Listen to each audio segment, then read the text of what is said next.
ఈ ఆరాధనను ప్రార్థనతో ప్రారంభించుకుందాం. తల వచ్చి కళ్ళు మూసుకొని కృపైన దేవుణ్ణి ఆరాధిద్దాం. సర్వశక్తి మిగిలి కనికరం కలిగిన మా పరలోకపు తండ్రి, నీకు వందనాలు. దేవా, ఈ ఉదయకాలం అందు నా తండ్రి ఈ సన్నిధానం ముందు ప్రార్థించుకునే కృపను మా అందరికీ దయచేసినందుకై నీకు స్తోత్రాలు చెల్లిస్తున్నాం. ప్రత్యేకించి నా స్వామి, ఈ ఆరాధన మీకు మహిమకరంగాను మా అందరకు ఆశీర్వాదకరంగా ఉండడానికి దయచేయండి. ముఖ్యంగా తండ్రి, నీ పాదాలు పట్టి వేడుకుంటున్నాం. రావాల్సిన బిడ్డలు సకాలానికి రావడానికి మీరు కృపను చూపించండి. దేవా, పాటల అందులో వాక్యం అందులో మీరు మహిమ పొందుకోమని యేసయ్య నామములో అడిగి వేడుకుంటున్నాం తండ్రి. ఆమేన్. దయచేసి కూర్చున్నాం. కృపామయుడా, నీలోన నివసింపచేసినందున ఇదిగో నా స్తుతుల సింహాసనం. కృపామయుడా, నీలోన కృపామయుడా, నీలోన కృపామయుడా, నీలోన నివసింపచేసి ఇదిగో నా స్తుతుల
హల్లెలూయా, హల్లెలూయా. హల్లెలూయా.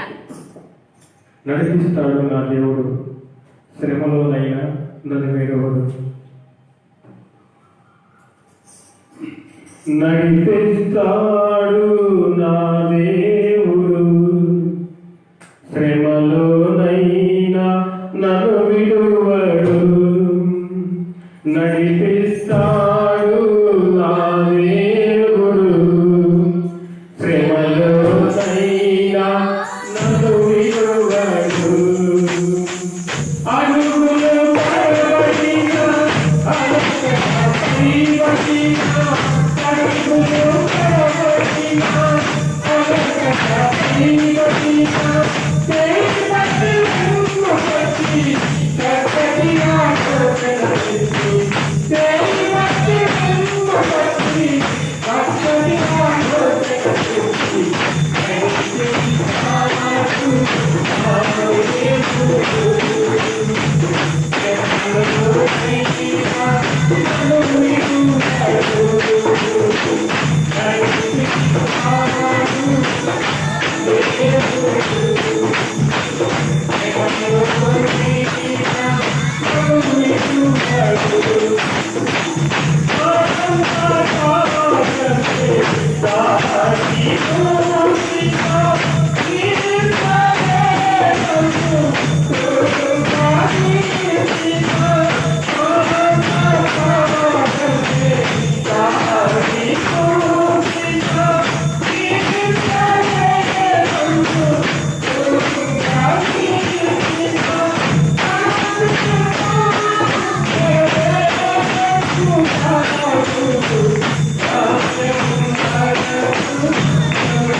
హల్లెలూయా. అందరూ లేచి నిలబడతాం కదా, ఆరాధనలో పాల్గొందాం.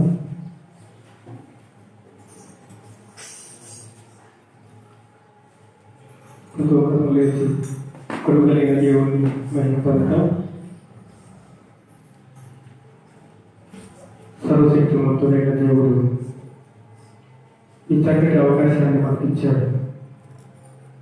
కాబట్టి ఆ కొడుకులైన దేవుని స్థుతించే విషయంలో వెనకంజ అనేది వేయకుండా మన నోరు తెరిచి ఆయన నామాన్ని మహిమపడతాం. దేవా నీకు స్తోత్రాలు స్తోత్రాలు స్తోత్రాలు స్తోత్రాలు స్తోత్రాలు స్తోత్రాలు స్తోత్రాలు. యేసయ్యా నీకు వందనాలు వందనాలు వందనాలు వందనాలు వందనాలు నా ప్రభా. సర్వశక్తిమంతుడా నీకు స్తోత్రాలు స్తోత్రాలు స్తోత్రాలు స్తోత్రాలు స్తోత్రాలు. యేసయ్యా నీకు వందనాలు వందనాలు వందనాలు నా తండ్రి.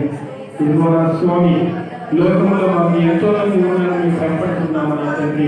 దేవా లోకము మా వెంటాడు నా స్వామి, మనుషులు మా వెంటాడు నా తండ్రి. దేవా నీవే నా స్వామి మా వెంట ఉండేది నా ప్రభా. లోకంలో నా ప్రభా ఆశ నా ప్రభా ఆశతో ఉంటా నా ప్రభా. నీవు నా తోడుగా ఉన్నాను చెప్తున్నా నా ప్రభా. అయినప్పటికీ నా స్వామి మనుషులకి ఎన్నప్పుడు తోడుగా రాదు నా తండ్రి. మీరే నా తండ్రి మాకు తోడుగా ఉండేది నా ప్రభా. ఏసయ్యా నీకు వందనాలు తెలుస్తున్నారు నా తండ్రి. దేవానికి స్తోత్రం తెలుస్తున్నారు నా ప్రభా. పరలోకంలో ఉన్న మా తండ్రి నీకు వందనాలు తెలుస్తున్నారు నా తండ్రి. నీ భావాల బట్టి వేడుకుంటున్నాను నా ప్రభా. నీవు మాకు తోడుగా ఉన్నావు నా తండ్రి. ఏసయ్యా నీకు వందనాలు తెలుస్తున్నారు నా తండ్రి. దేవా ఆయుష్ ఇచ్చావు నా తండ్రి, ఆరోగ్యాన్ని ఇచ్చావు నా ప్రభా. దేవా స్వామి హృదయకాలం ఉన్న స్వామి ఈ సన్నిధానంలో ప్రార్థించే కృపగా ఇచ్చావు నా తండ్రి. అందుకని నీకు స్తోత్రాలు స్తోత్రాలు స్తోత్రాలు స్తోత్రాలు. దేవానికి వందనాలు తెలుస్తున్నాం నా తండ్రి. యేసయ్యాకి స్తోత్రాలు స్తోత్రాలు స్తోత్రాలు స్తోత్రాలు. సర్వశక్తిమంతుడానికి స్తోత్రాలు స్తోత్రాలు స్తోత్రాలు. సర్వానంతరానికి స్తోత్రాలు స్తోత్రాలు స్తోత్రాలు.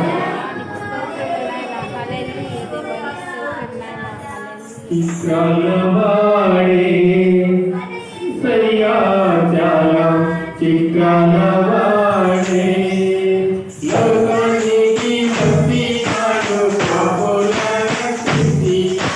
లోకానికి భక్తి నాడు పాపులను స్తుతి.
నమ్ముతున్నాము తండ్రి.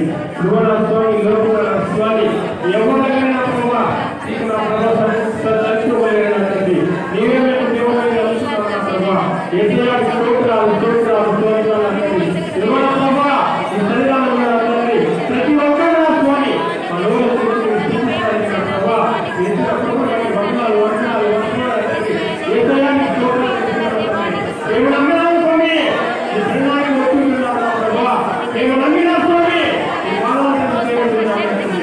దేవాలు స్తోత్రాలు స్తోత్రాలు స్తోత్రాలు స్తోత్రాలు. యేసయ్యా నీకు వందనాలు వందనాలు వందనాలు వందనాలు వందనాలు. అత్యున్నత సింహాసనముపై ఆసీనుడా,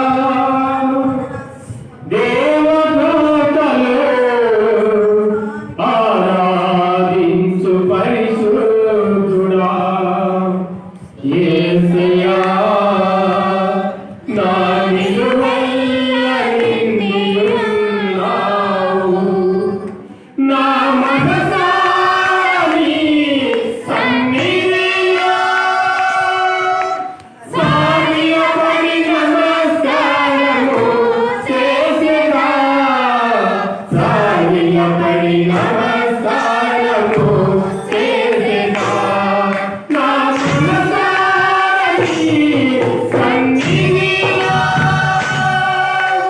సాగిలపడి నమస్కారము చేసేదా, సాగిలపడి నమస్కారము చేసేదా. అవును ప్రియులారా, దేవదూతలు ఆయన స్తుతిస్తూ ఉంటున్నారు, పరిశుద్ధులు ఆయన స్తుతిస్తూ ఉంటున్నారు. ఈ లోకంలో మానవులమే మనము మన వీటి రోజులు తీసుకున్నారా మనల్ని మనమే పరిస్థితులు మరియు మనలో సత్యం ఉండదు. దేవుడు వాటిని కలిగిస్తుంది కాబట్టి ఆ కొరకైన దేవుడిని స్తుతిద్దాం. ఆ నీటి కొరకైన క్రీస్తు ప్రభుల వారిని స్తుతించడానికి, ఆయన ఆరాధించడానికి మన నోరు విప్పుదాం తల్లి. యేసయ్యా నీకు స్తోత్రాలు స్తోత్రాలు స్తోత్రాలు స్తోత్రాలు స్తోత్రాలు. ప్రతి వసంతము నీ దయా కీర్తమే, ప్రకృతి కళలన్నీ నీ మహిమను వివరించునే. ప్రతి వసంతము నీ దయా కీర్తమే, ప్రకృతి కళలన్నీ నీ మహిమను వివరించునే.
ఆగిపోయానికి నమస్కారం చేద్దామా.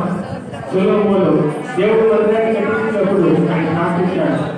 ఈ మందిరంలోకి కన్నీళ్ళతో వస్తాడు, బాధలతో వస్తాడు, ఇబ్బందులతో వస్తాడు, ఇరుకులతో వస్తాడు, కుటుంబాలు చెరిగిపోయే కుటుంబాలు వస్తాయి. అయితే వాళ్ళు ప్రార్థించేటప్పుడు వాళ్ళ ప్రార్థన వాళ్ళకి ఈ కళ చూసి ఈ మందిరంపై అవును తల్లి, ఈ మందిరంపై దేవుడు కనిపిస్తూ ఉంటుంది. కాబట్టి అభివృద్ధిస్తాను. కొన్ని నిమిషాలు మాట్లాడాలి. దేవుడు మనకి వెళ్తాం, అలాగే మాట్లాడతాం. దేవుడు చూద్దాం. దేవుడు అద్భుతమైన కార్యాన్ని నాకు ఉదయకాలం సిద్ధంగా ఉంటాడు. ఈ సమస్య ఏమైతే ఉంటుందో, ఈ బాధ ఏమైతే ఉంటుందో, ఈ ఇబ్బందులు ఏమైతే ఉంటున్నాయో ఆయన పాదాలను పెడదాం, ఆయన సందర్భంలో మోకరిస్తాం. ఆయనకు ఎన్నెలుగా పెడదా పక్షిరాజువై నీరెక్కలపై మోసిదివే, నీవే నా తండ్రివై, నా బాధ్యతలు భరించితివే. పక్షిరాజువై నీరెక్కలపై మోసిదివే, నీవే నా తండ్రివై, నా బాధ్యతలు భరించితివే.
నీ ప్రార్థన ఆయన ఆలోచిస్తున్నాడు, నమ్ముతున్నావా? నీ వైపు ఆయన చూస్తున్నాడు, నమ్ముతున్నావా? సొలొమోను ఖచ్చితంగా చెప్పేశాడు, ఆయన కనిదృష్టి మందిరం పై ఉంటుందని, ఆయన చెవులు ఈ మందిరం పై ఉంటుందని. కారణం ఏమిటంటే నువ్వు చేసే ప్రార్థన, నువ్వు ఎలా ఉన్నావు, నువ్వే స్థితిలో ఉన్నావు అని వినడానికి, ఆయన చూడడానికి ఆయన కనిదృష్టి, ఆయన చెవులు మందిరం పై ఉంటుంది. దగ్గరికి బాగుంది, అలాగే ప్రార్థిద్దాం. సర్వశక్తుల్లో సరైన దేవుడు స్థుతిద్దాం. వాక్యం నిమిత్తమై మరి దైవ రాష్ట్ర నిమిత్తమై ప్రార్థిద్దాం తల్లి. దేవుడి వాక్యం చక్కటి వాక్యం ఈరోజు మనకు అందివ్వాలని, పరిశుద్ధాత్మ దేవుడి ద్వారా ఆ వాక్యం రాష్ట్రం ద్వారా మనకు వినిపించబడాలని ప్రార్థిద్దాం తల్లి. యేసయ్యాకి స్తోత్రాలు, స్తోత్రాలు, స్తోత్రాలు, స్తోత్రాలు, సర్వోన్నతుడానికి స్తోత్రాలు, స్తోత్రాలు. కృపగలిగిన దేవానికి వందనాలు చెల్లిస్తున్నాం నా తండ్రి. ఇదిగో నా స్వామి, ఇదిగో నా ప్రభా, మాకు ఏదైతే మనకు అవసరమో, ఏదైతే మాకు హృదయంలో ఉంటుందో నా తండ్రి, ఆ వాక్యం మీ రాష్ట్రం ద్వారా మాకు వినిపించండి మా ప్రభా. యేసయ్యాకి స్తోత్రాలు చెల్లిస్తున్నాం. ఈ రాసిన స్వామి అత్యంతంగా బలపరిచిన స్వామి పరిశుద్ధాత్మని మా రాష్ట్రం ఉంటున్నా తండ్రి. ఈ వాక్యాన్ని మా తండ్రి నా ప్రభా. యేసయ్యాకి స్తోత్రాలు, స్తోత్రాలు, స్తోత్రాలు. దేవానికి వందనాలు, వందనాలు, వందనాలు. కృప కలిగిన మా తండ్రి, నీతిమంతుడా, సర్వోన్నతుడా, యేసయ్యా మీకు వందనాలు. మాతో మీరు మాట్లాడండి, మీ ఆలోచన మీరు మాకు దయచేయండి. మీ మాటలు విలువైనవి, శ్రేష్టమైనవి, చదువు చేసేవి ప్రభా. దేవాదా తండ్రి, మీరే కార్యం జరిగించేసి మీ మాటలో మాట్లాడటానికి కావాల్సిన శక్తి, అధికారం మీరు నాకు దయచేయండి. యేసు నామమున ప్రార్థన చేస్తున్నాము తండ్రి, ఆమేన్.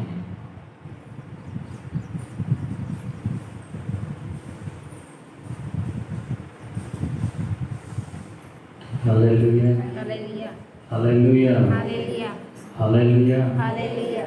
దేవునికి మహిమ కలుగును గాక. మరి యొక్క పునరుత్థాన దినాన సర్వోన్నతుడైన యేసుక్రీస్తు ప్రభువు వారిని మహిమపరచి ఆయన ఘనపరచడానికి ప్రభు మనకందరికీ కూడా కృపను దయచేశారు.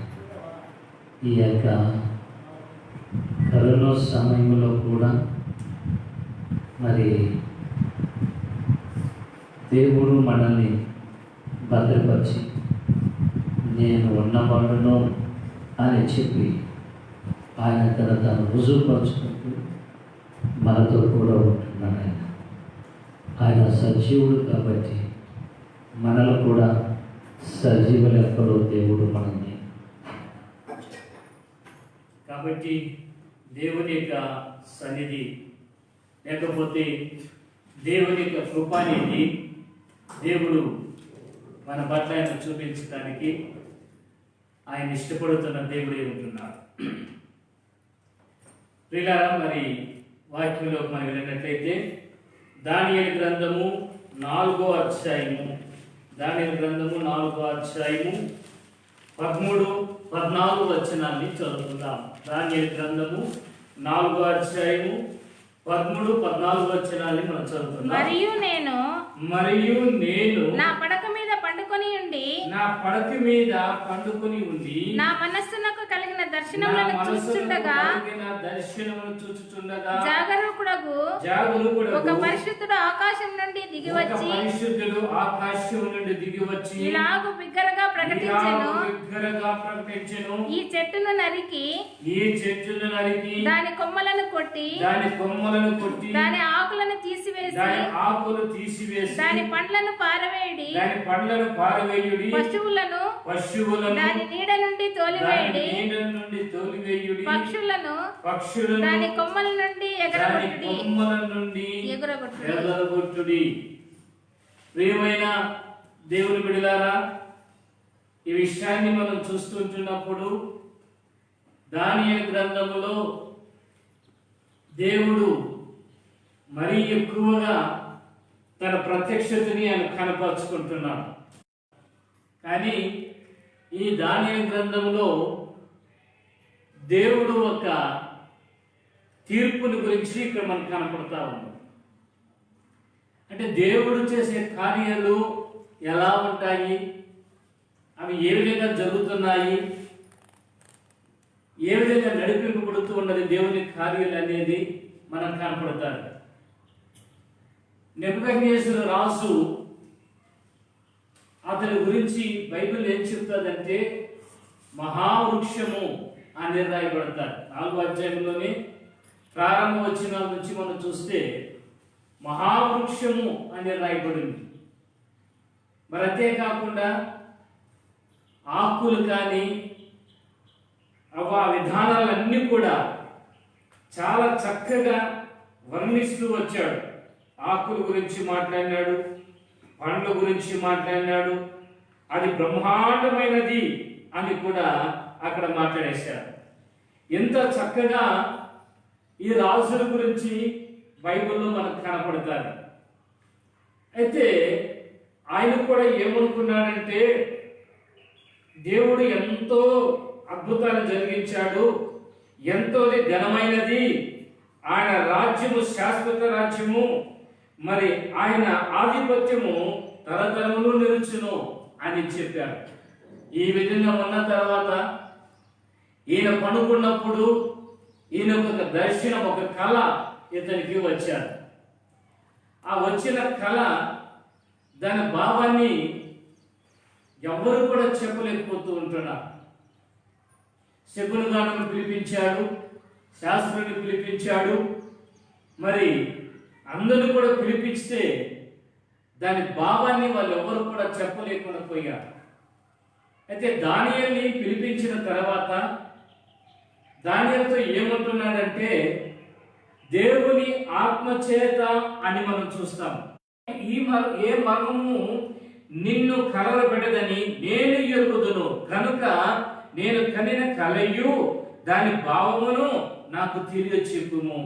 అంటే దానియేలు గురించి చెప్తున్న మాట ఏమంటే దేవుని యొక్క ఆత్మ మీద ఉంది, ఏ మర్మాలైనా చెప్పగలవో, కాబట్టి నువ్వు చెప్పు అని చెప్పి దానియేలుతో మాట్లాడినప్పుడు దానియేలు ఆ విషయాల గురించి చాలా స్పష్టంగా ఆయన తీసుకుని మరి ఏ విషయాలు కూడా దాచిపెట్టకూడదు అని చెప్పేశారు. అయితే క్రింద ఇప్పుడు మనం చదువుకున్న వాక్యాన్ని 13-14 వచనాల్లో అక్కడ ఏమంటున్నాడంటే, మరియు నేను నా పడక మీద పండుకొని ఉండి నా మనసుకు కలిగిన దర్శనమును చూస్తూ ఉండగా జాగరూకుడు ఒకడు పరిశుద్ధుడు ఆకాశం నుంచి దిగి వచ్చి ఈలాగు బిగ్గరగా ప్రకటించెను. గట్టిగా ఆయన ప్రకటిస్తూ ఉంటున్నాడు, గట్టిగా మాట్లాడుతూ చెప్తుంటున్నాడు, అరుస్తుంటున్నాడు, ఆయన కేక వేస్తూ ఉంటున్నాడు. ఆయన పడుకుని ఉన్నాడు, నిద్రపోతూ ఉంటున్నాడు. అయితే ఒక పరిశుద్ధుడు ఆయన బిగ్గరగా కేక వేస్తూ ఉంటున్నాడు. ఆ కేకని విన్న తర్వాత ఆయన లేచాడు, భయపడ్డాడు. ఆయన చూస్తూ ఉంటున్నప్పుడు ఆ బ్రహ్మాండమైన చెట్టు నరకబడిపోయాది. మరి అంతేకాకుండా వాక్యం మనం జాగ్రత్తగా మనం చూస్తే ఆ చెట్టు నరికి దాని కొమ్మలు కొట్టి దాని ఆకులు తీసివేసి దాని పండ్లను పారవేయుడి. ఒక చెట్టును నరికిన తర్వాత ఆ చెట్టు గురించి ఇక్కడ ఏమంటున్నాడంటే, దాని కొమ్మలు నరకండి, తీసేయండి, ఆ యొక్క కొమ్మల నుంచి ఆకులు తీసివేయండి, ఆ కొమ్మలో ఉన్న పండ్లను తీసి పారవేయండి. మరి ఆ కొమ్మ మీద ఉన్నప్పుడు అక్కడ జరుగుతున్న విషయాన్ని మనం చూస్తున్నట్లయితే ఆ కొమ్మని తీసి ఆకులను కూడా తీసి పారేయమన్నాడు, పండ్లను పారేయమన్నాడు. పశువులను దాని నీళ్ళ నుంచి తోలివేయడి, పక్షులు కూడా ఆ కొమ్మల నుంచి ఏం చేయమంటున్నాడు, ఎగరు కొట్టాలి. ఆ చెట్టు ఎంత దాని గురించి దాని పరిస్థితి ముందు చూస్తే చాలా బ్రహ్మాండమైన చెట్టుగా ఉన్నది. మంచిగా ఆకలి తీర్చే విధంగా దాని ఆకులు మంచిగా సౌందర్యంగాను చాలా చక్కగా దాని ఆకులు కనపడుతూ ఉంటున్నాయి. మరి దాని చెట్టు కింద అడవిలో ఉన్న జంతువులన్నీ కూడా నీడలు ఉంటున్నాయి. దాని పండ్లు మనుషులకి మంచి శ్రేష్టమైన ఆహారంగా ఉండింది. అయితే దేవుడు దాన్ని ఉన్న బలంగా దాన్ని కొట్టేసి ఆ చెట్టుకి నామరూపాలు లేకుండా చేయమన్నా. కొమ్మలు నరకండి, ఆకులు తీసేయండి, పండ్లు తీసి పారేయండి, ఆ చెట్టులో ఉన్న పశువులను తోలివేయండి, ఆ కొమ్మల మీద ఉన్న పక్షులని ఎవరు కొట్టండి. అంటే ఇంకా ఆ చెట్టు దేనికి పనికి రాబోలేదు. దేవుడు ఎందుకు అంత గట్టి నిర్ణయాన్ని తీసుకున్నాడు? లేదా బాగా గమనించాల్సింది, ఈరోజు నేను ఉదయకాలం ఈ వాక్యాన్ని నేను ధ్యానం చేస్తున్నప్పుడు నాకు ఒక విధంగా చాలా భయం వేసింది. ఎందుకంటే ఒక వ్యక్తిని దేవుడు ఆశీర్వదించాడు, తిరిగి ఆ చెట్టు బాగా ఎదిగినట్టుగా కుటుంబం కూడా బాగా ఎదిగారు. మరి కొమ్మలకు ఆకులు కానీ ఆ పండ్లు కానీ పెంచి, అంటే ఆ కుటుంబంలో అన్ని ఆశీర్వాదాలన్నీ కూడా నిలిపాడు. ఆ చెట్టు కింద పక్షులు, జంతువులు అక్కడ ఉండటానికి, పశువులు ఉండటానికి ఆ చక్కటి నీడ మనం చూస్తున్నాం. ఆ కొమ్మల పైన పక్షులు గూళ్ళు కట్టుకొని చాలా సంతోషంగా ఉన్నాయి. ఆ చెట్టు ఎంత ఆనందంగా ఉన్నది. అయితే దేవుడు ఎందుకు ఆ చెట్టుని నరికివేసి ఎంత దాన్ని వివత్సంగా చేయమని చెప్పేశారు? ప్రియులారా, మనం అనుకుంటున్నాం, నేను ఎదిగిపోయాను, నేను పరిశుద్ధుడైపోయాను, నా నీడలో చాలా మంది నా నీడలో ఉన్నారు, నా వల్ల చాలా మంది పోషింపబడుతూ ఉంటున్నారు, అందరూ కూడా సంతోషంగా ఉన్నారు, చక్కటి ఆహారం దొరుకుతూ ఉంది అని నీవు అనుకున్న సమయంలో అవన్నీ దేవుడు మనకు అనుగ్రహించిన తర్వాత మన స్థితి ఎలా ఉండాలి? దేవుడు ఎప్పుడు కూడా తన బిడ్డలని మరి ఒక ఉన్నతమైన స్థానంలోని, గొప్ప స్థితిలోని, ఆశీర్వాదమైన స్థితిలోని దేవుడు పెడతాడు. కానీ ఆ స్థితి వచ్చిన తర్వాత మనుషుడు ఏమైపోతున్నాడంటే కనుక పూర్తిగా దేవుని మర్చిపోతున్నాడు. దేవుని గణపరచలేని పరిస్థితి, దేవుని వెంబడించలేని పరిస్థితి. ఎందుకంటే అన్ని సమృద్ధిగా ఉన్నాయి కదా, మేమంతా సంతోషంగా ఉన్నాము కదా, ఇంకా మాకేమీలే అని మనం అనుకుంటున్నాం. అయితే దేవుడు చూస్తున్నది ఏమంటే, నేను అన్నీ ఇచ్చిన నా బిడ్డ, అన్ని విధాలుగా ఆశీర్వదించిన నా బిడ్డ ఈరోజు ఎలా ఉన్నాడు? దేవుడు అది చూస్తున్నాడు. ఎలా ఉన్నావు? దేవుని మహిమపరుస్తున్నావా? దేవుని చిత్తములో నడుస్తూ ఉంటున్నావా? దేవుని కృపలో జీవిస్తూ ఉంటున్నావా? దాని గురించి నువ్వు ఆలోచన చేయాలి. అయితే దేవుడు ఎందుకు ఈ చెట్టుని నరికేయాలని తీర్మానం తీసుకున్నాడు? ఆయన దేవుని యొక్క రాకడ దినాల్లో దేవుడు తను తాను రుజువుపరుచుకోవాలి, తను కనపరుచుకోవాలి. ఆయన ఎలాంటి వాడని ప్రతి వ్యక్తి తెలుసుకోవాలి. కాబట్టి దేవుని కార్యం చేస్తారు. పెద్దలు ఒక మాట ఏమంటారంటే, ఓడలు బండ్లు అవుతాయి, బండ్లు ఏమవుతాయక ఓడలు అవుతాయి అంట. బాగుండేవాడు ఎక్కడికి వచ్చేస్తాడు? క్రిందకు వచ్చేస్తాడు. క్రింద ఉన్నవాడు ఏమైపోతాడు? ఎరిగిపోతూ పడతాడు. అంటే దీని పరిస్థితి ఏంటి? ఈరోజు మనం ఎక్కడ ఉన్నాము?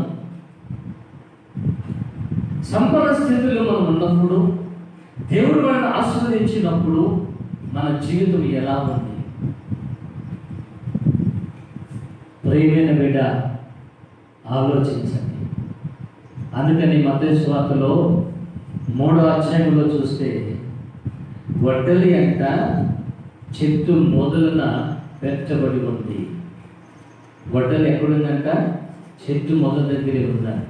ఇది తీసుకొచ్చే పని లేదు, ఆ చెట్టు మొదల దగ్గరే ఉంది. ఎందుకంటే ఆ చెట్టు నరకబడాలి, అది అగ్నిలో వేగిబడి కాల్చబడాలి, అది రూపం లేకుండా అయిపోతాలి.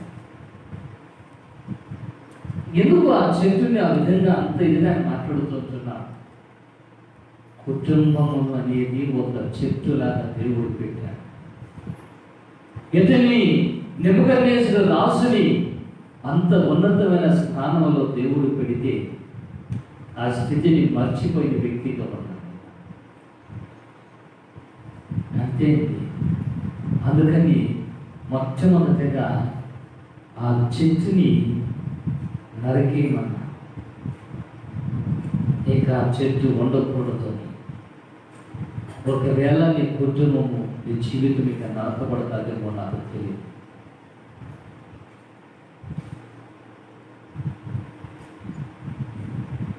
అది నరకబడిపోతే అక్కడ దాని పరిస్థితి ఏంటో, నీ పరిస్థితి ఏంటో, ఇంకా లోపడవా? ఇంకా దేవుని మాటకు లోపడవా? దేవుని వాక్యానుసారం జీవించవా? దేవుని ఆరాధించరా? దేవుని ప్రార్థించరా? ఇంకొన్ని పట్టుకులు పంతాలతోనే, కోపాలతోనే, రోషాలతోనే మనుషులు ఇంకా బ్రతుకుతాడా? బ్రతుకుతామని ఒకటి ఇంకా మారవాని జీవితం మారదా? ఇంక నువ్వు పాపములను జీవిస్తావా? ఇంక నువ్వు మోటివేట్ బ్రతుకుతావా? నువ్వు నీ స్థితిని దేవుడు ఎక్కడ తీసుకొచ్చాడు? ఆయన దావీదు ఏమంటున్నాడు తెలుసా? వెంట కుప్పలు నన్ను ఆయన లేవనెత్తాడు. లేవనెత్తిన తర్వాత ఆ స్థితిని జ్ఞాపకం చేసుకుంటున్నాడు. ఆయన పూర్వ దేవులను జ్ఞాపకం చేసుకుంటున్నాడు. ఆయన తన స్థితిని జ్ఞాపకం చేసుకుంటున్నాడు. ఆయన ఈరోజు మొదట నీ స్థితిని జ్ఞాపకం చేసుకుంటున్నావా? నీ కుటుంబ పరిస్థితిని, నీ జీవితాల గురించి మొదట ఎలా ఉన్నావు, ఇప్పుడు ఎలా ఉన్నావు జ్ఞాపకం చేసుకున్నావా?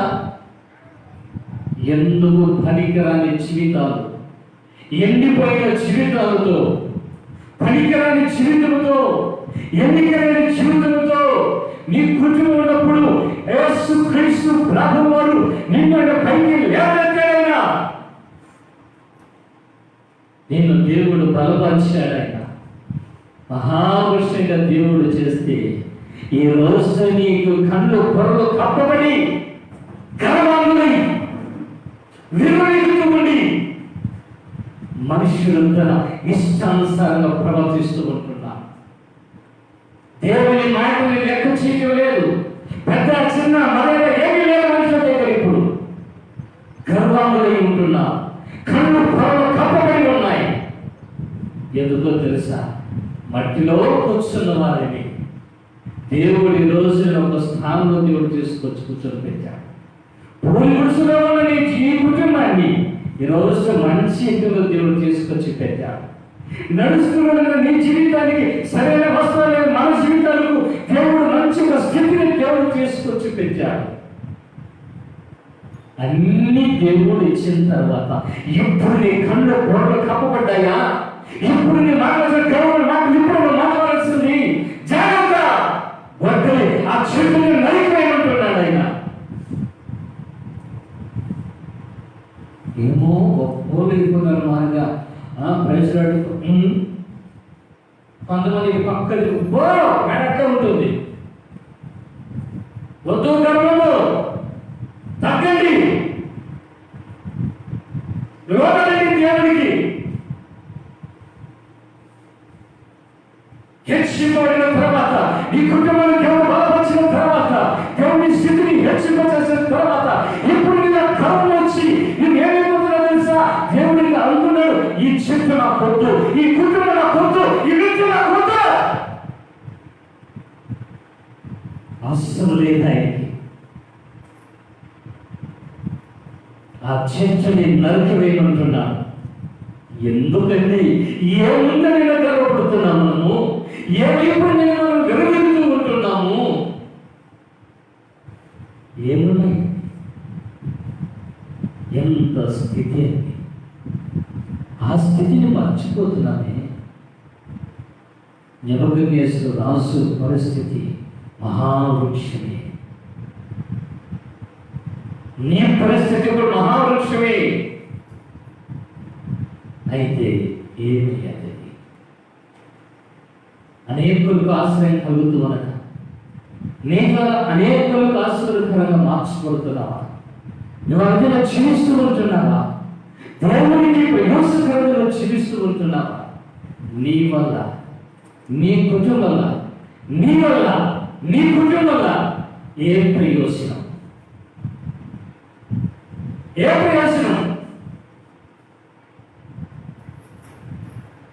నీ వల్ల నీ కుటుంబం ఏ ప్రయోజనం? దేవుడికి జనాభా చూసుకోవటానికా? లేకపోతే దేని ప్రయోజనం చెప్పండి. ఈరోజు మీరు ఇక్కడ దేవునికి ప్రయోజనకరంగా జీవించండి, దేవునికి లోపడండి. దేవుని వాక్యం మీద ఏం బోధిస్తుందో, వాక్యం మీకు ఏం చూపిస్తుందో ఆ వాక్యానుసారంగా లోపడదామా? పరిశుద్ధుడైన యేసయ్య మనల్నంత స్థితికి ఎదిగింపు చేశాడు.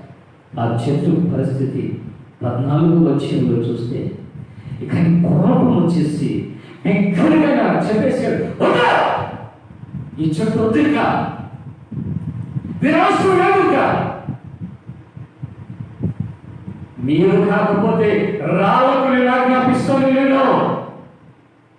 మీరు కాకపోతే రాళ్ళకు గొప్పలకు ఆజ్ఞాపిస్తాను నేను. అవి నన్ను స్తుతిస్తాయి, నన్ను ఆరాధిస్తాయి.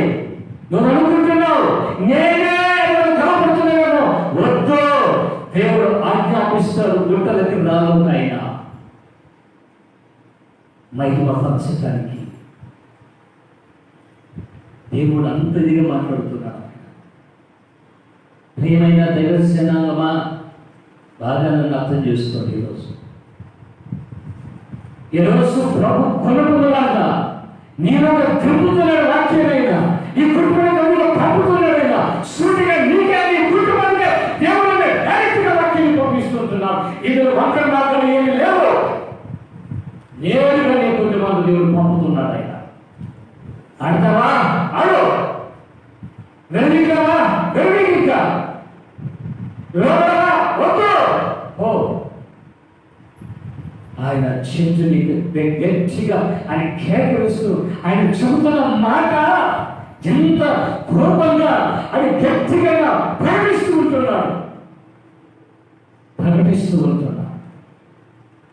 అమ్మా, నువ్వు రాకపోతే చర్చి లేదు కదమ్మా, నువ్వు లేకపోతే చర్చిలో పరిచయం చేస్తూ లేరు కదమ్మా, నువ్వు లేకపోతే ప్రార్థన చేస్తూ లేరు కదమ్మా, నువ్వు లేకపోతే ప్రార్థన పడేవాళ్ళు లేరు కదమ్మా, నువ్వు లేకపోతే వాక్యం ఇచ్చుకో లేరు కదయ్యా అని ప్రతిపాల్సిన అవసరం లేదు. దేవుడే ఆ చెట్టు నరికేస్తా ఉంటే ప్రతిఫలానికి ఏం ప్రయోజనం అండి? ఆ చెట్టుకి దిగ్గకి ఏం ప్రయోజనం? ఆ చెట్టుకి దేవుడే దాన్ని నరికేసుకుంటున్నాడు. నేను చాలా వ్యాధులు పడ్డ విషయంలో, ఎందుకంటే ప్రతి దానికి దేవుడు అవకాశం ఇచ్చాడు. ఆయన ప్రతి దానికి దేవుడు నాతో ఒక సూటిగా ఆయన మాట్లాడుతూ వచ్చాడు. కానీ మనుషుడు లోపడలేదు. అందుకని ఆ చెట్టును నరికి దాని కొమ్మలు కొట్టి ఆకులను తీసివేసి అని మాట్లాడుతుంటున్నాడు. చెట్టును కొట్టేయండి, ఆ కొమ్మలు కూడా తీసేయండి. ఆ చెట్టుకు కొమ్మలు ఉండకూడదు.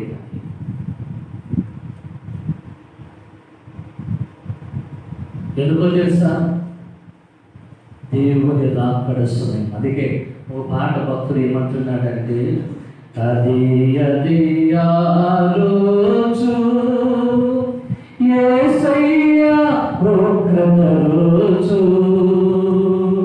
ఆ రోజు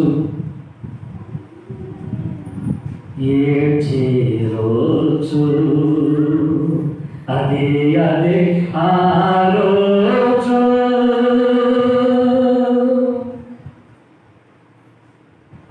చెట్టుకొక్కరై పుట్టకొక్కరై అనాథులై అరచే రోజు. ప్రతి వ్యక్తి కూడా చెట్టుకి ఒక్కరు పుట్టకొక్కరైపోయి అనాథులై అరచే రోజులు రాబోతున్నాయి.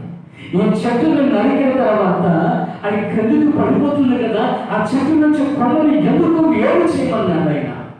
ఆ కొమ్మలు వేరు చేసినా కూడా ఆకులు కూడా ప్రత్యేకంగా అక్కడ చెప్పాడు. ఆ ఆకులు కూడా తీసివేయండి, ఆ కొమ్మ నుంచి చెప్పేశారు.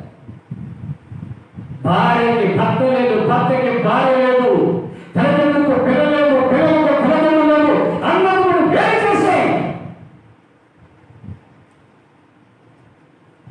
మాకేమీ మేము బాగుండు, అందరూ వేరు చేస్తాం. అందరూ వేరే అనాథైపోయే స్థితి రాబోతుంది. చెట్టు నరకబడిన తర్వాత, కొమ్మలు నరికిన తర్వాత ఆకులు రాలిపోతాయి. అవే 2 రోజులు రాలిపోతాయి కొమ్మలు, ఆకులు. కానీ ఆకులు కూడా తీసివేయమంటున్నా. అంతేకాదు, కానీ ఆ కొమ్మల్లో ఉన్న పండ్లను కూడా తీసి దాన్ని ఏం చేయమంటున్నాడు? ఆరవేయమంటున్నాడు. ఒక్క ఫలము కూడా పెట్టద్దు అక్కడ, ఒక్క ఫలము కూడా పెట్టద్దు అక్కడ. అందుకే చూడండి, ఇస్సాకు ఏశావును పిలిచి అన్నాడు, కుమారుడా, నా కళ్ళు చూపు తగ్గిపోయాలి, నేను వృద్ధమైపోయాను, పితరులు పోల్చిన స్థలాన్ని నేను కూడా పోవడానికి సిద్ధపడ్డాను. కాబట్టి వేట మాంసం నాకు తీసుకొని వచ్చి వడ్డిస్తే తిరిగి నేను ఆశీర్వదిస్తాను. కుమారుడు వెళ్ళాను. ఆ మాట తన భార్య రిబకా విని చిరుకున్నాడని యాకోబుకు చెప్పారు. అవన్నీ సిద్ధం చేసి ఆ చర్మతని తొడిగి ఆ మాంసంలో తీసుకెళ్ళి మాట్లాడుతూ ఉంటే స్వరమైతే యాకోబుది, కానీ శరీరంలో ఏషావుది అన్న. తిన్నాడు, కళ్ళు కనబడవు కదా, ఆశీర్వదించేశాడు. ఏషావు వచ్చి, తండ్రి చివరి కోరిక ఏదో కోరేవో, నేను వెళ్ళి వెంటాడి మాంసం సిద్ధం చేసి వండి తీసుకొని వచ్చాను తండ్రి, దీన్ని నన్ను ఆశీర్వదించు అంటే అని ఏమంటున్నాడు తెలుసా? నా దగ్గర శాపములు తప్ప ఇంకేమి లేదు, ఆశీర్వాదాలు లేవు. నా దగ్గర ఆశీర్వాదాలు లేవు. ఆయన అంటున్నాడు వేషం, అయ్యా తండ్రి, ఒక్క ఆశీర్వాదం ఏమైనా ఉందా? ఒక్కటి ఉంటే కూడా నేను పైకి వచ్చేస్తాను అనుకున్నాను. ఆయన ఒక్కటి ఏదైనా ఉంది అంటే, అయ్యో కుమారుడా, నా దగ్గర లేదుగా, నీ భూమి నిస్సారము, సత్వం లేని భూమి కలిగి శాపం ఏషావుకు వచ్చేసాడు. తన మార్పు చెందాలనుకున్నాడు. ఒక్కటి అడిగాడు, ఒక్కటి అడిగా ఉందని అడిగాడు. లేవు, శాపాలే మిగిలిన నా దగ్గర. ఆయన దగ్గర ఉన్నప్పుడే మనం తీసుకోవాలి. తిరిగి ఆయన దగ్గర లేనప్పుడు వచ్చి అడిగితే ఆయన ఇచ్చేవాడు కాదైనా. ఆ చెట్టులో ఆకులు కూడా తీసేయమని, ఆ పండ్లు కూడా తీసి పారేయమన్నాడు. ఇంకా ఆ పండ్లు కూడా ఎవరు తినకూడదు, ఆ ఫలాలు కూడా ఎవరు రాకూడదు. తిరిగి దాన్ని దొంగలించడానికి కూడా మార్గాలు లేవు. అమ్మా, అయ్యా, నువ్వు అనుకుంటున్నావేమో నాకు అన్నీ మంచి రోజులు ఉన్నాయి. లేదు, మనకు మంచి రోజులు లేవు. మనకున్న దినాలన్నీ కూడా, రోజులన్నీ కూడా మంచిగా లేవు. ఆ మంచిగా ఉండాలనుకుంటే నీవు ఆ సర్వోన్నతుడైన దేవుని దగ్గర ఉండాలి. ఆ ప్రభుని నువ్వు కనపరచాలి. ఆ ఫలములు నీ దగ్గర ఉండే విధంగా చూసుకోవాలి. దేవుని ఆత్మ నీ దగ్గర ఉండే విధంగా చూసుకోవాలి. ఆయన ఇచ్చిన రక్షణ నీ దగ్గర ఉండే విధంగా చూసుకోవాలి. ఆ భక్తి నీ దగ్గర ఉండే విధంగా చూసుకోవాలి.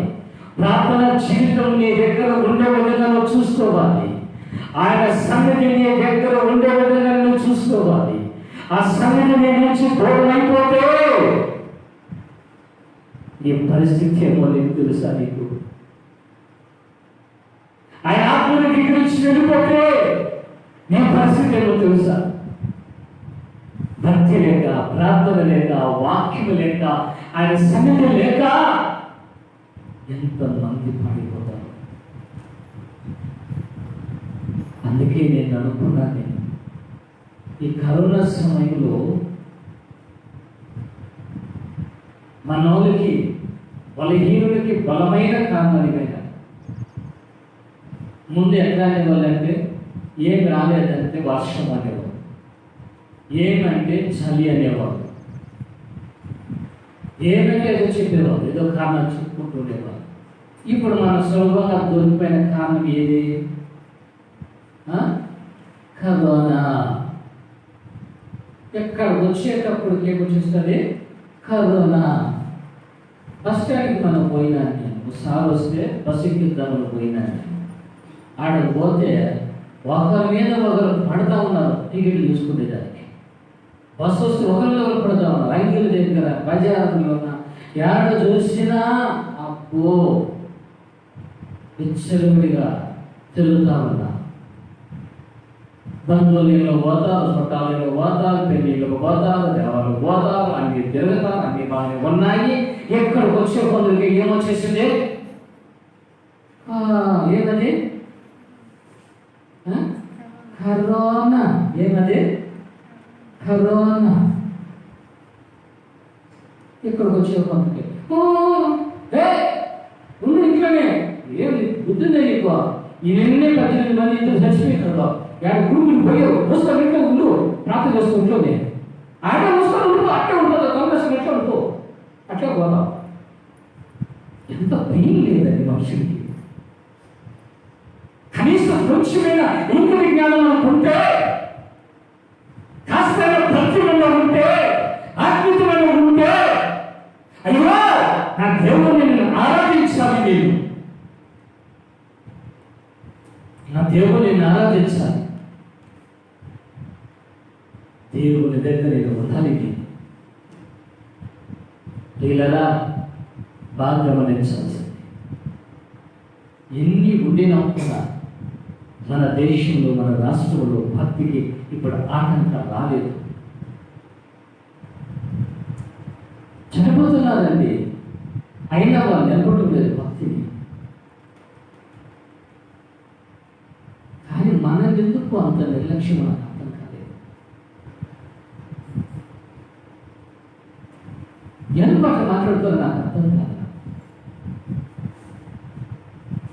ప్రియమైన దైవజనాంగమా, ఈరోజు చాలా జాగ్రత్తగా నన్ను అర్థం చేసుకోండి.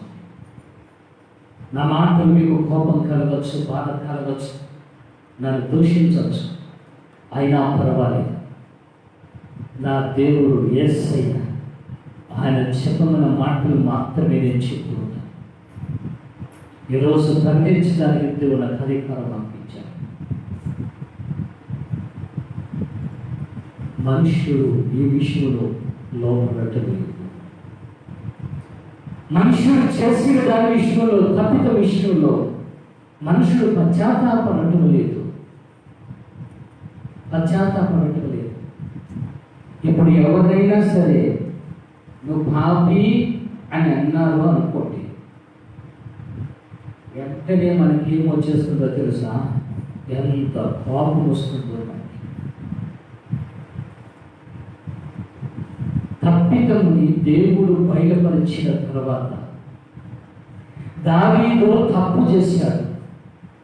తప్పు చేసిన తర్వాత నాతో ప్రవక్త మాట్లాడుతూ ఉంటున్నప్పుడు దేవుడికి ఏం చెప్పాడు? చెప్పు, ఎవరు ఆ వ్యక్తి నేను చూస్తాను తెలుసుకుంటానంటే, నాతో ప్రవక్త నిలబడి, ఎవరో కాదు రాజా, ఆ దుర్మార్గుడు నీవే. ఎవరో కాదు, ఆ దుర్మార్గుడు నీవే. నేనెవరు? నేను రోజు శిఖాలు ఎత్తుకొని వాయిస్తా పాడుతా ఉంటే నా నామకు పట్టిన దయ్యమా వెయ్యి ఏడు పట్టుకుని చంపా, సింహాన్ని పట్టుకొని చంపా. నేను అంత ఇదిగా నేను ఉండి తిరిగి గొర్రెలను రక్షించిన వాడు నేను. అవన్నీ నా క్వాలిటీలన్నీ చూసి దేవుడు నన్ను రాజుగా చేస్తే నన్ను చెప్పేది అకే నువ్వు చెప్పేది. నువ్వు ఆ మాట అంటాడేమో చూసిన వెంటనే రాజు ఎందుకు దిగి, నేనే అద్దుమా,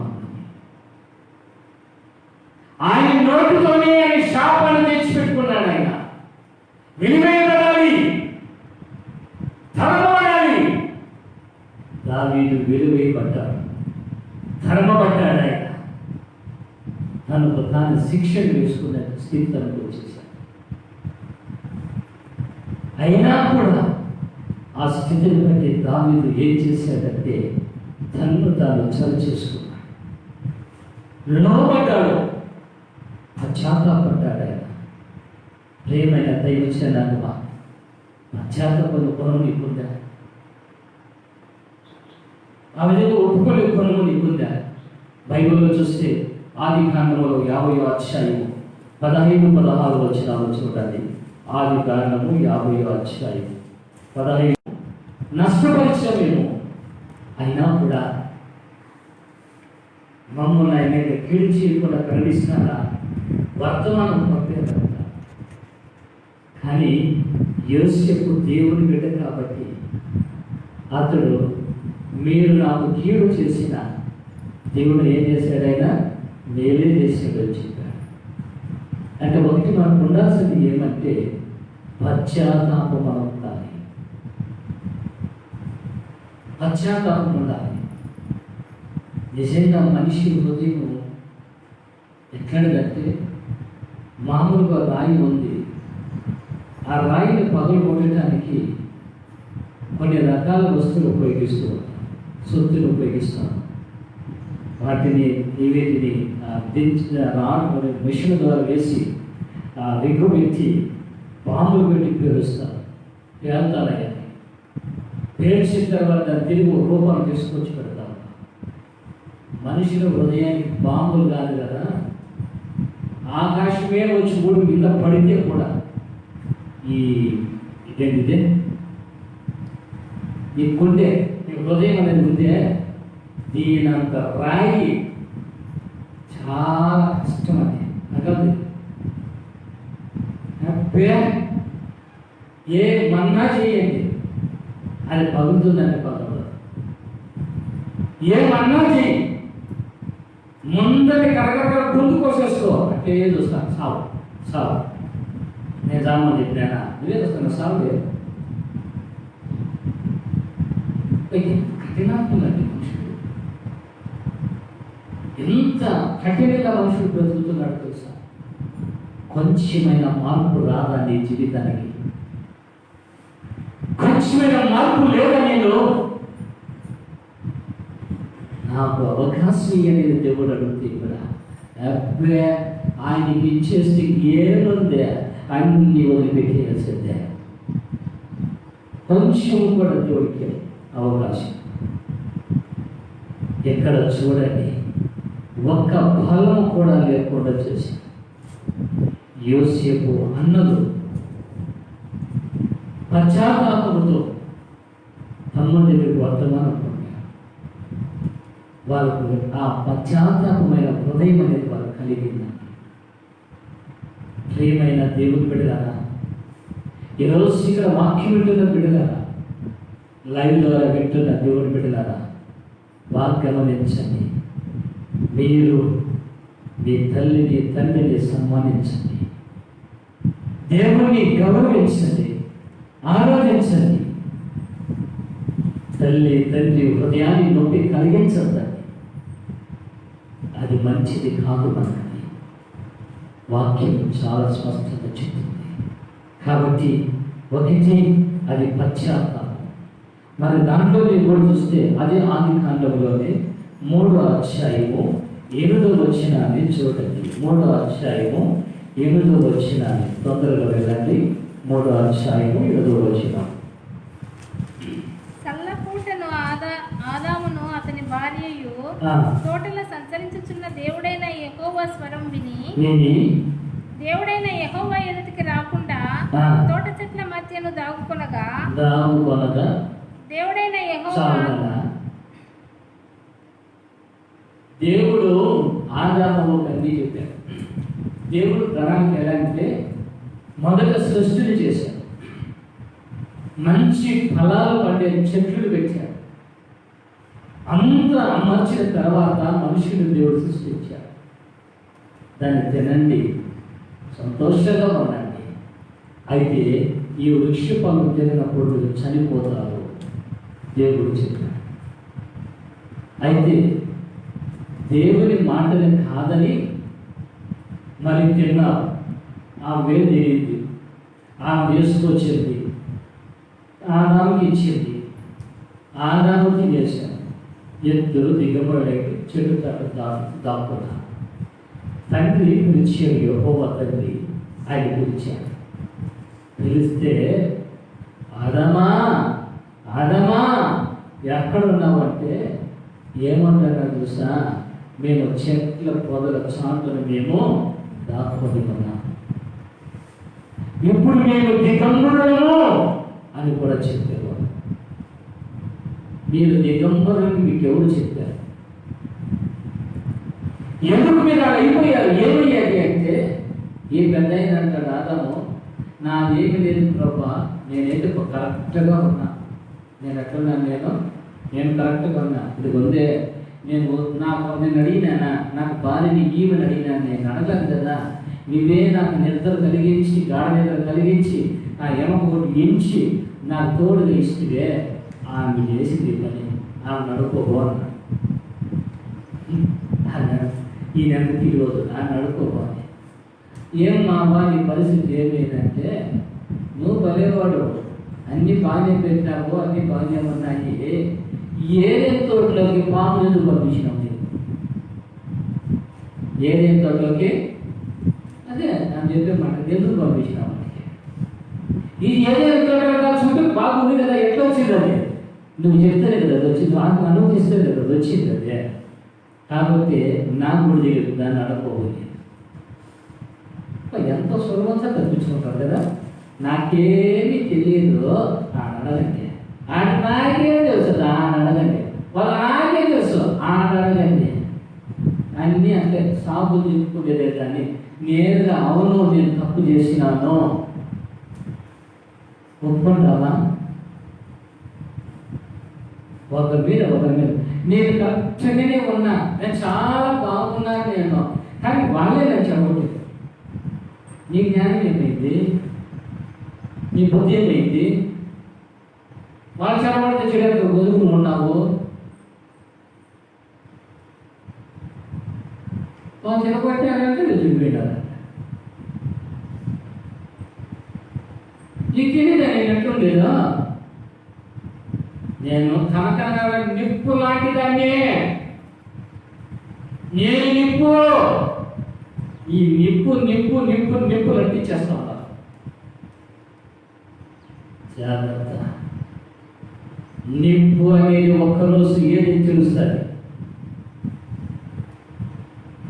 రహస్యముగా చేసే ప్రతి భాగము కూడా, రహస్యముగా మాట్లాడే మాట కూడా విధుల మీద ప్రకటింపబడతాయని వాక్యం రాయబడుతుంది.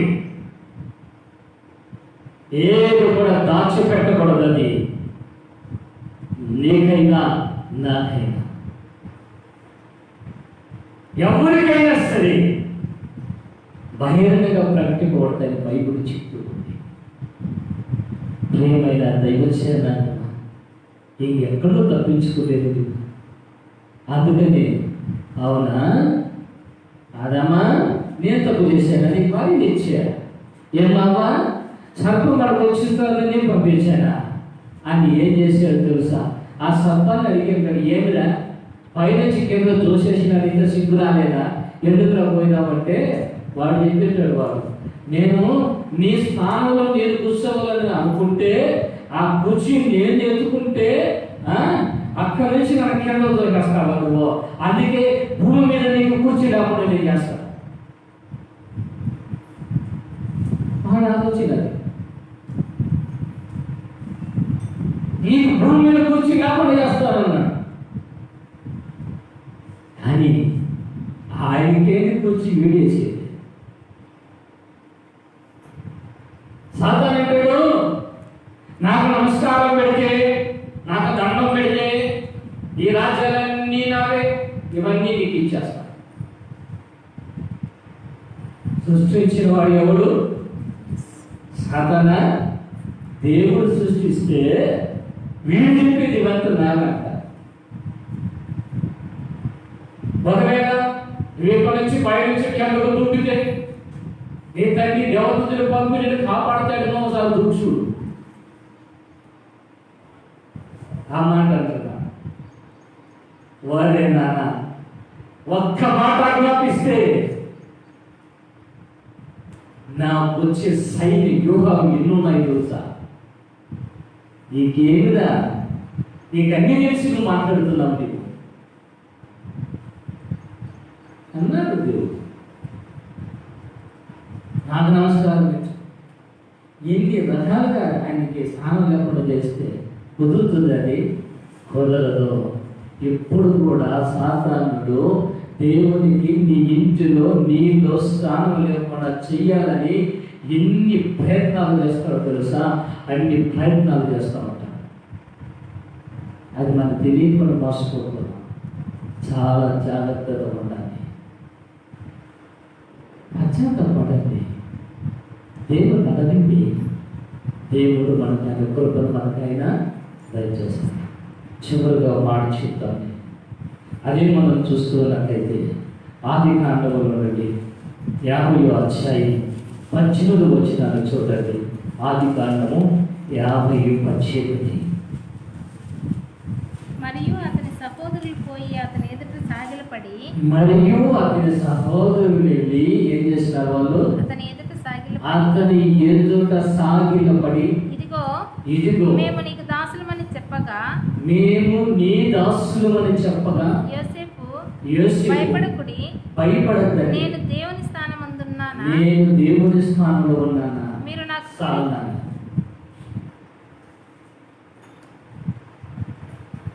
ఈ 11 మంది అన్నలు పోయి ఏం చేస్తున్నారండి? ఎవరికి? యోసేపు ఎవరు? ఆయన కళ చిన్నప్పుడు కళ జరిగిందా లేదా? చెప్పినాడు, రూపేనా నాకు రాత్రి కళ వచ్చిందంటే యోసేపు చూసి వాళ్ళు కలిపి వీడు ఏం చెప్తాడు అని. రూపేనా అంటే ఏం చెప్తాను అయినా అంటే రాత్రి కళ వచ్చిందన్న ఏం చెప్తున్నాను అయినా లోపల పిగ్గు చెప్తాను అంటే ఈ రూపేను వీళ్ళు వాళ్ళు అందరూ వచ్చేసి అందరూ వస్తే అప్పుడు ఏమన్నాడంటే ఒక కంపు దగ్గర వంగిపోయినాయన్నా అంటే మేము 11 మంది నీకు ఏం కావాలా? దాసులు కావాలా అని తమ్ముడు చెప్తాడు. అన్న వీళ్ళు ఉంటే నిజంగా వీళ్ళకి ఏం చేయాలా? వీళ్ళకి ఏం చేయాలా? నమస్కారం పెట్టాలి. సరే, ఎన్నెన్నో ప్రయత్నాలు చేశారు, ఎన్నెన్నో రకాలుగా ఆలోచన చేశారు. ఒకడు వచ్చి అన్నాడు, లేదన్నా వీళ్ళు చంపేస్తే మాకు ఏం చేసే పని ఉండదు, సలాం చేశారు, సలాం పెట్టేది ఉండదు. ఏదో పదం దాన్ని పోతే ఇక్కడ పోయిన తర్వాత ఏం జరిగిందో తెలుసా? మరి చంపేయాలని చూసాం. అందులో కొంచెం కనికరం వచ్చింది లోపలికి. ఏమన్నాడంటే లేదులే వీళ్ళు చంపేది వద్దులేరా, వీళ్ళ వస్త్రాలు తీసేసుకొని వీళ్ళ గోతులో దోసేసి ఆ బట్టలో గొర్రెలు కొట్టు దోసి ఆ రక్తం నుంచి తీసుకొని తల్లి రుజువు పెడతాం. నీ కొడుకుని వాళ్ళు అది కూడా మాట అక్కడే ఉండాలి, నీ కొడుకుని అంటే వీళ్ళు కొడుకులు కదా. అందుకే చూడండి, అనంతమ్మలు కానీ అక్కదేవి కానీ ఉన్నప్పుడు ఏమంటారు? ఎవరు పిలిచినారు? మీ అమ్మ పిలిచినారు, మీకు అమ్మ కదా. మీ నాయన పిలిచినాడు, నీకు నాయన కదా. మాట్లాడతారు మాట. ఎవరు అంటే మీ అమ్మ పిలిచినగో ఈ అమ్మ ఎవరు పుట్టిందో లేరన్నా మా అమ్మ కూడా తల్లిదండ్రులు మనం కూడా ఏమిటంటే కన్నా ఇద్దరు పెట్టినంటే ఒక బిడ్డ మాత్రం నా బిడ్డ వాటేసుకుని ముద్దు పెంచేది. ఓరే నాయన, నా బంగారు, నా ముచ్చి, నువ్వు వాయా, నువ్వు పనికిరా, నువ్వు నేను పనికిరానా? ముందు చెప్తాను పని. నిన్ను కూతురు పనికిరా కూడా చేస్తానంటారు. నువ్వు పనికిరా ఉన్నావు కదా, ఇంక మేము చేస్తాను చూడండి. పనికిరాంగా చేసి పెట్టేస్తావు. ఏమిటంటే లోపడేది లేదు. దేవుడు ఆ రోజు యోసేపుకి ఇచ్చిన దర్శనము ఇక్కడ చివరిలో నెరవేరేది. శాస్త్రాన్ని పడిపోయారు. పడిన తర్వాత ఇక కింద పడుకుంటే శాస్త్రాన్ని పడతారు, గుర్తుకొచ్చుంటారు చిన్నప్పుడు కళ నెరవేరేది కదా వాక్యం. అంటే దీని అర్థమేమో తెలుసా? దేవుడు ఒక్కసారి ఆయన వాగ్దానం చేస్తే, ఒక్కసారి దేవుడు తన మాట ఇస్తే, ఎప్పుడైనా సరే ఆ మాటని దేవుడు అని ఏం చేస్తాడైనా నిర్లక్ష్యంతో నిన్ను నీ కుటుంబాన్ని దేవుడైనా విడిచిపెట్టడు. హల్లెలూయా. దాని మధ్యలో శ్రమపడవచ్చు, బాధపడవచ్చు, ఏదైనా ఉండొచ్చు, కానీ దేవుడు తన మాటను ఏం చేయాలైనా నెరవేర్చుకోవాలి. కాబట్టి విడిచిపెట్టాడు. ఆయన యోసేపుకు భయం వేసి వెంటనే ఏమంటారు, నేను ఏమైనా దేవుణ్ణా? దేవుడితో సమానంగా ఉన్నవాడినా? భయపడిపోయాడు యోసేపు కూడా. ఆ కళ భావాన్ని విన్న తర్వాత, దాన్ని విన్న తర్వాత భయపడిపోయాడు యోసేపు. ఏడ్చినట్లుగా బైబిల్లో చూస్తున్నాం. అంటే వారు ఏమని చూస్తున్నారంటే విధేయతని చూపిస్తూ ఉన్నారు. హల్లెలూయా, హల్లెలూయా, హల్లెలూయా, హల్లెలూయా. మనం ఏం కావాలి? మనం ఏం కావాలా? కొంచెం వినపడలే. ఎవరికి? దేవుని మాటలు, దేవునికి విధేయులు కావాలి. అమ్మా నన్ను క్షమించండి, కోపపడద్దండి, కోపం వస్తే బయట వస్తున్నాను పట్టండి. ఒక మాట అడుగుతాను మిమ్మల్ని, మీకు అందరి చెవులు బాగా వినపడతాయా? వినపడతానయ్యా? ఏం చెప్పలేదా? వినపడతానయ్యా?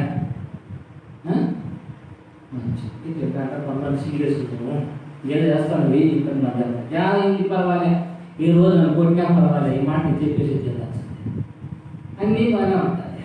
ప్రార్థన పలానా చోట ఉంటుంది నేను చెప్తా, 10 గంటలకి ప్రార్థన అని చెప్తా. మనం ఎన్ని గంటలకి మార్పు ఉంటే నేను చెప్తాను కదా. మళ్ళీ ఏమైనా చేయాలా? అయ్యో చెప్పినావా, చెప్పగానే నేను వచ్చినానా అంటే ఏమంటే కొరవిందలు చెవులో కరిగించి పోయిపడినాయి.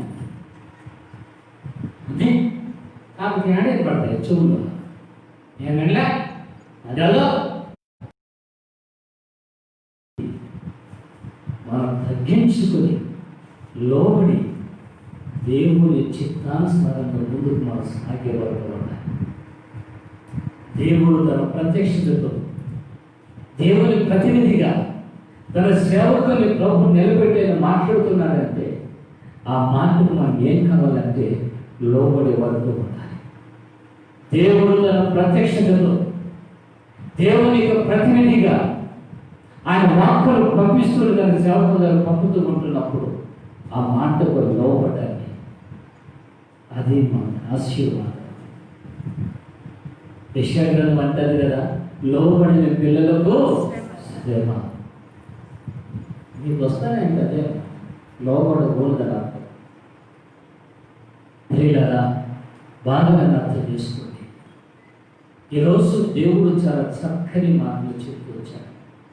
ఆ విషయాలన్నీ బయలుపరుస్తూ వచ్చాడు. ప్రతి వ్యక్తి కూడా చదువు చేయబడాలి. ఆయన చేతిలో గొడ్డలి ఉంది. ఆయన గట్టిగా ప్రకటన చేస్తున్నాడు, గట్టిగా అరుస్తూ ఎక్కడగా వస్తూ ఉంటున్నాడు. ఏమో తెలుసా? ఆ చెట్టుని నరికేయండి, కొమ్మలు నరకండి, ఆకులు వేరు చేయండి, దాని ఫలములను పారవేయండి, ఆ పండ్లను పారవేయండి, పశువులను తోలివేయండి, పక్షులను ఎగరగొట్టండి. ఇక నిలబడటానికి వీలు. అది దేవుని యొక్క ఉద్దేశం. అది ప్రేమైన దైవసేనాంగమా, ఈ రోజులో లోపడితే ప్రభు నేను కరుణిస్తాడు, ప్రభు నేను బలపరుస్తాడు. మహావృక్షం బ్రహ్మాండమైనది. ఎందుకంటే కదా ఇక్కడ చూడండి, ఆ 4వ అధ్యాయం దానియేలు 4వ అధ్యాయం 2-3 వచ్చినలో చూస్తే, మహోన్నతుడైన దేవుడు నా ఎడల చేసిన అద్భుతములను చూసి క్రియలను నీకు తెలియచేయటకు నాకు మనస్సు కలిగెను. ఆయన చూసి క్రియలు ఎంతో బ్రహ్మాండమైనవి, ఆయన అద్భుతములు ఎంతో ఘనమైనవి. ఆయన రాజ్యము శాశ్వత రాజ్యము, ఆయన ఆధిపత్యము తరతరాలలో నిలుచును.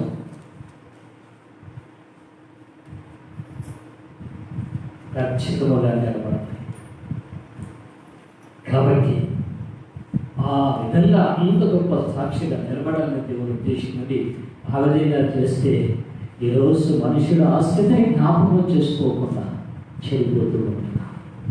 ప్రియమైన దైవజన నా రెండు చేతులు జోడించి మీరు బ్రతకలాడుతున్నా.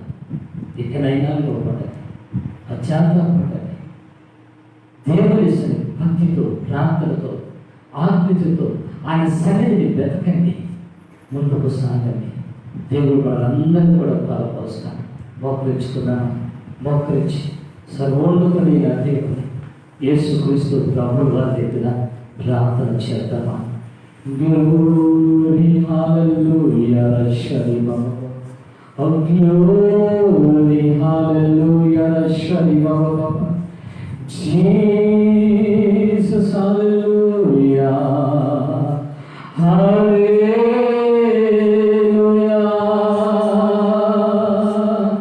hallelujah, hallelujah. Mokrida, andar chakkaga mokrida. Glory. Hallelujah,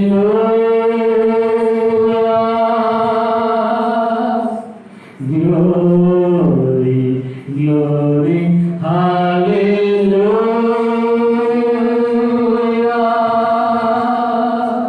Yesaya, మీకు స్తోత్రాలు ప్రభునందరి నాయన. మహోన్నతుడానికి స్తోత్రాలు స్వామి నాయన. రాజానికి స్తోత్రాలు ప్రభా. యేసునికి స్తోత్రాలు. హల్లెలూయా, హల్లెలూయా. Praise you Jesus. లోబడవా, పశ్చాత్తాపడవా. ఇంకా నీవు ఏ విధంగా పండుగ చేసుకుంటావా? నీవు ఇంకా మారవా? ఒక్క వరం కూడా లేదా? ఒక్క ఆశీర్వాదం కూడా లేదా? తండ్రి నా దగ్గర లేదు. నా దగ్గర అన్ని శాపాలే ఉన్నాయి. ఎంత బాధని. తండ్రికి కనికురమన్నా తండ్రి దగ్గర పరిపూర్ణంగా ఏం చేశాడు? ఇక నా దగ్గర ఏమి లేకుండా చేశాడు. ఇక ఆయన ఎవరో తెలిస్తే శాపమే. అమ్మా, దేవుడిచ్చిన ఆశీర్వాదాలు, దేవుడిచ్చిన కృపను, దేవుడిచ్చిన ఘనతను పోగొట్టుకుంటే యేసయ్యా అని అడిగితే ఇప్పుడు ఎక్కడ మాకు దొరుకుతారు? ఎవరికి ఎక్కడ దొరుకుతారు? ఎవరికి దొరకదమ్మా, దొరకదయ్యా. ఇప్పుడైనా ఈ రోజైనా ఇక్కడైనా పశ్చాత్తాపం ఈ లోపల దేవుడికి దేవుని మాటకి లోబడి నీవు ఆ సర్వోన్నతుడైన యేసుక్రీస్తు ప్రభువారు ఆ కృపగల తండ్రి వారికి కృప దయచి ప్రభుని మీద కోపంతో కాదు బిడ్డ మాట్లాడింది. ప్రభుని మీద బాధతో మాట్లాడుతూ ఉంటున్నాడు. అయ్యో నా బిడ్డకు మారు లేకుండా పోతున్నాడు. మార్పు చెందలేదు. అయ్యో భక్తి చెందు వారు లేదే, ప్రార్థన లేదే, ఆత్మీయ కోల్పోతున్నాడు. నా సమయం ఎవరించలేకపోతున్నాడే. దేవుడు ఎంతో బాధపడుతున్నాడు. ఆ బాధతోనే ప్రభు మాట్లాడాడు. నీ మీద కోపం కాదు బిడ్డ, నీ మీద ప్రేమతో దేవుడు మాట్లాడాడు. నువ్వు పాడైపోకూడదని, నీ జీవితం పాడైపోకూడదని, నీ కుటుంబం పాడు కాకూడదని యేసయ్య ఆ విధంగా మాట్లాడాడమ్మా. అంతే తప్పించి మరొకడైతే కాదమ్మా. దయచేసి లోపడతావా, పశ్చాత్తాపడతావా? ఈ రోజు అవును ప్రభా, ప్రార్థన జీవితాన్ని కోల్పోయిన వ్యక్తినే, ఆత్మీయులు కోల్పోయిన వ్యక్తినే ప్రభా, భక్తులు కోల్పోయిన వ్యక్తినే ప్రభా, మీ ఆత్మ కోల్పోయిన వ్యక్తినే ప్రభా, మీరు ఇచ్చిన రక్షణ కోల్పోయిన వ్యక్తినే తండ్రి.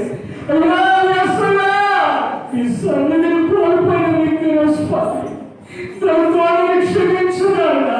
నేను మూర్ఖురాలని ప్రభా, విధీనాలని ప్రభా, నన్ను క్షమించున్నాడా? క్షమించున్నాడా? నా పట్ల, నా కుటుంబ పట్ల ఈ కార్యాలు ప్రభా మీరు చెయ్యండి నాన్నా, చెయ్యండి నాన్నా, చెయ్యండి. హల్లెలూయా. శరీకమమ్మ రీనాల గుణ శరీకమని మమ్మ రీకరందరి దబన దేవానికి స్తుతియా. అయ్యా, అయ్యో తండ్రి, ఎవరిని విడిచిపెట్టినోడు కాదు నాయన. చిన్ననాటిలో యేసుకి ఇచ్చిన కళను దాపునడనిచ్చిన దేవుడు చివరి నాకు అయ్యా తండ్రి, ప్రభునైనా మీరు మాటిచ్చిన దేవుడు మాకు స్వామి. దాన్ని నెరవేర్చుతారు ప్రభు. నేను ప్రభు లోబడి నీ చింతనకి లోబడి నిన్ను ప్రభు వెంబడిస్తున్నాయి. ప్రతి సమయంలో ప్రార్థన జీవితంలో ఆత్మీయ జీవితంలో ముందుకు సాగడానికి ప్రభు కృప దయచేయండి నాయన, కృప దయచేయండి. బలపరచండి. మీ సన్నిధి మాకు తోడుగా